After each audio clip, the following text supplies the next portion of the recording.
हरे कृष्णा। श्रीमद् भागवत गीता के छठे अध्याय ध्यान योग का 7वां श्लोक।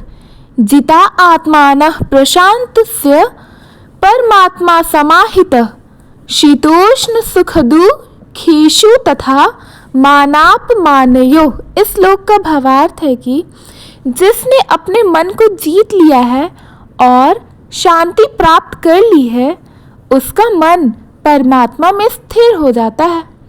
वह सर्दी गर्मी सुख दुख मान अपमान सभी द्वंद्वों से निकल जाता है। एक कथा। वृंदावन में एक महान तपस्वी रहते थे, सूरदास। उन्होंने जीवन का एक ही लक्ष्य बनाया, परमात्मा को अपने भीतर अनुभव करना। उन्होंने एक छोटी सी कुटिया बनाई, जहाँ न गर्मी का भय, न सर्दी की चिंता, न सम्मान का लोभ, न अपमान का भय था।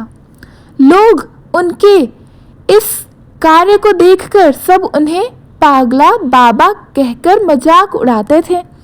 कभी कोई खाना दे जाता था, कभी कोई अपशब्द कहता था, पर सूरदास मुस्कुराते रहते थे।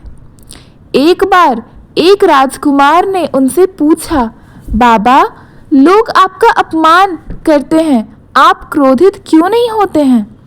सूरदास मुस्कुराए और बोले, राजकुमार, जिसने परमात्मा को भीतर जगा लिया है, उसके लिए बाहरी गर्मी सर्दी मान अपमान का कोई अर्थ नहीं। वह आत्मा के दीपक को देखता है, बाहर की आंधी से नहीं डरता। उनकी यह बात सुनकर राजकुमार अभिभूत हो गया। उसने अपने राज्य में एक मंदिर बनवाया, शांति धाम, जहाँ लोगों को ध्यान, संयम और सहनशीलता सिखाई जाती थी।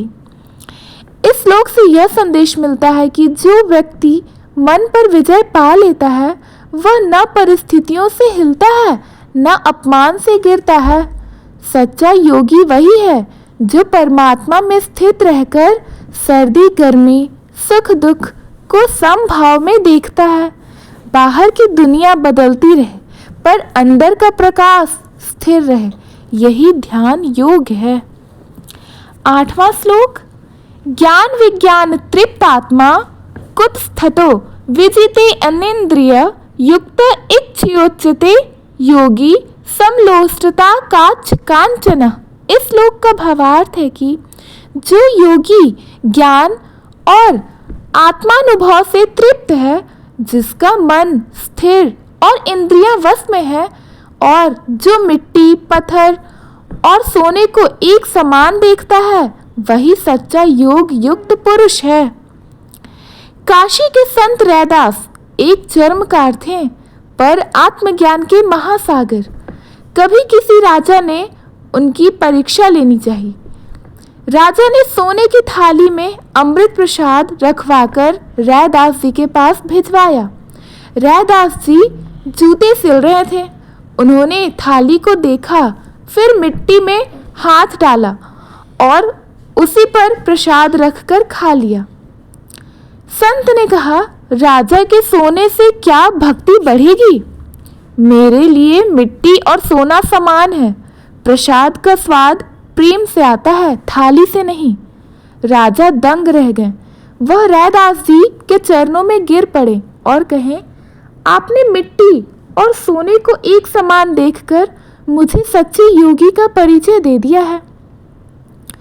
इस श्लोक से और इस कथा से यह संदेश मिलता है कि सच्चा योगी वह नहीं जो स्वर्ण सिंहासन पर बैठे हैं, बल्कि वह है जो मिट्टी और सोना एक समान देखे। ज्ञान और आत्मानुभव से ही संतोष आता है, बाहरी सुखों से नहीं। जो इंद्रियों पर विजय पा चुका है, उसके लिए कोई वस्तु विशेष या तुच्छ नहीं होती। सब में वह ईश्वर को ही देखता है। धन्यवाद। अगर आपको ये दोनों श्लोक का अर्थ समझ में आया तो प्लीज़ हमारे वीडियो को लाइक करें, अपने फ्रेंड्स फैमिलीज के पास शेयर करें, और नए हैं तो हमारे चैनल को सब्सक्राइब करना ना भूलें। राधे राधे। राधे राधे। हरे कृष्णा। हरे कृष्णा।